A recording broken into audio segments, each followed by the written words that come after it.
Kasus pembunuhan Angelin menyeret perhatian publik, terlebih saat polisi mengungkap status ibu angkat Angelin Margaret Megawe sebagai tersangka utama. Meski demikian, teka-teki masih menyelimuti kasus ini. Kematian bocah perempuan yang dikenal pendiam ini diceritakan berbeda oleh para tersangka. Berikut penelusurannya.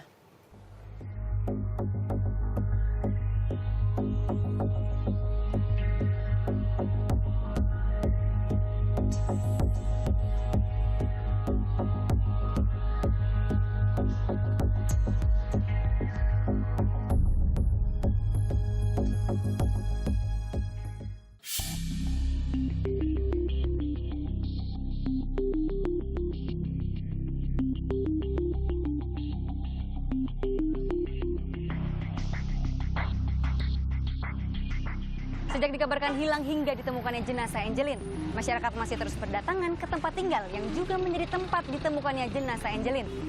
Ya, dari kasus ini memang polisi telah menetapkan 2 tersangka. Namun masyarakat masih terus menunggu jawaban dari teka-teki di balik pembunuhan bocah 8 tahun ini.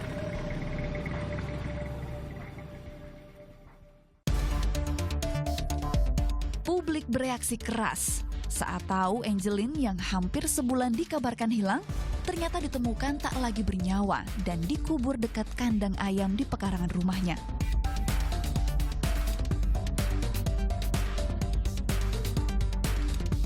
Di mata teman sepermainannya, Angelin bukan pribadi ceria.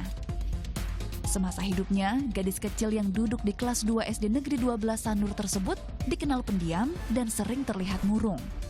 Nah, kalau di kelas nih, Angelin duduknya di sebelah mana? Oh, di situ, pojok situ. Oh, oke.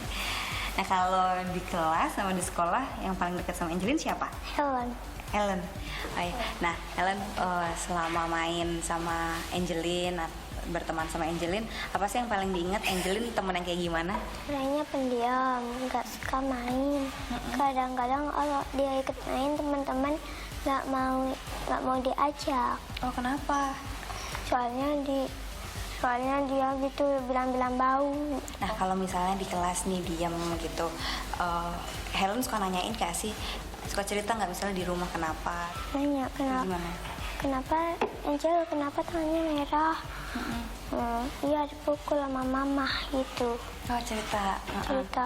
Maisa nih suka ngajak main Angelin gak sih kalau misalnya lagi istirahat di sekolah gitu? Suka. Terus Angelinnya mau main nggak? Apa diem aja? Mau. Terus kalau sampai sekolah, bener Angelin suka dimandiin apa sama guru? Kenapa emang sampai dimandiin gitu? Karena saya bau. Suka kangen nggak sih sama Angelin main gitu? Kangen.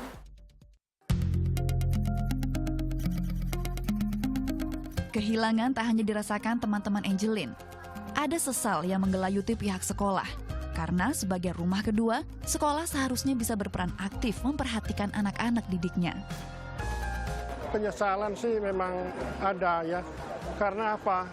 Karena sebelumnya kami menemukan dia itu di sekolah dari awal tahun 2015 ini.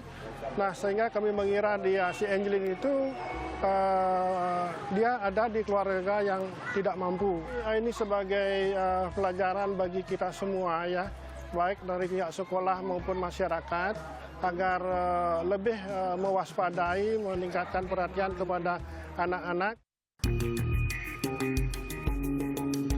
Penyidikan kasus pembunuhan Angelin sempat melewati berbagai fase. Keterangan sejumlah pihak berperan dalam dinamika berjalannya kasus ini. Seperti kesaksian dari salah satu tersangka, Agus Tai.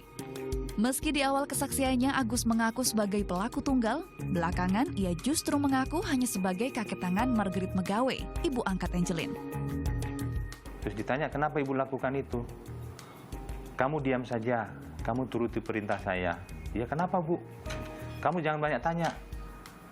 Saya yang mukul, saya yang bunuh dia. Kalau seandainya nanti ketahuan sama polisi, kamu harus mengaku kamu yang bunuh, kamu yang mau perkosa. Kamu harus turut, nanti saya kasih uang, dijanjikanlah uang sebesar 200 juta. Lain pengakuan Agus, lain pula pengakuan Margaret. Pada kuasa hukumnya, Margaret berkukuh tak tahu apapun soal pembunuhan Angelin. Bu Margaret tidak mengetahui peristiwa pembunuhan. Yang dia tahu, anaknya keluar dari kamar jam 1 siang, tidak kembali. Karena itu setengah jam kemudian dia tanya ke tetangga kiri kanan. Kalau ditanya mengetahui pembunuhan, tidak tahu. Dia mengetahui anaknya meninggal ya setelah ditemukan jenazahnya. Sudah lebih dari sebulan kasus ini bergulir. Polisi masih berjuang mengungkap teka-teki tragedi kematian Angelin. Aparat tak menampik adanya hambatan dalam penyidikan kasus ini.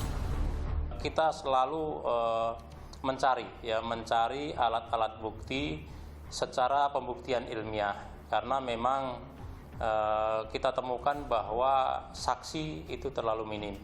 Ya, karena saksi di dalam TKP sendiri hanyalah tersangka yang sudah kita jadikan tersangka, yaitu tersangka AGS, kemudian juga tersangka M dan korban sendiri, sehingga saksi itu sangat minim. Oleh sebab itu memang kita memerlukan pembuktian secara ilmiah. Itulah kesulitan kita untuk menetapkan tersangka-tersangka yang lain, khususnya untuk menetapkan M sebagai tersangka.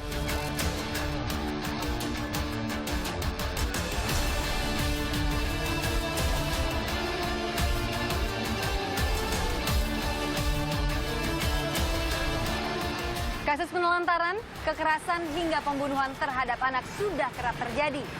Angelin hanyalah salah satu dari ribuan anak yang menjadi korban akan kurangnya perlindungan terhadap anak. Dengan banyaknya korban, hal ini menunjukkan bahwa perlindungan terhadap anak bukan hanya tanggung jawab orang tua, namun juga masyarakat dan tentunya negara. Amelinda Widya, Reza Rivalda melaporkan untuk NET.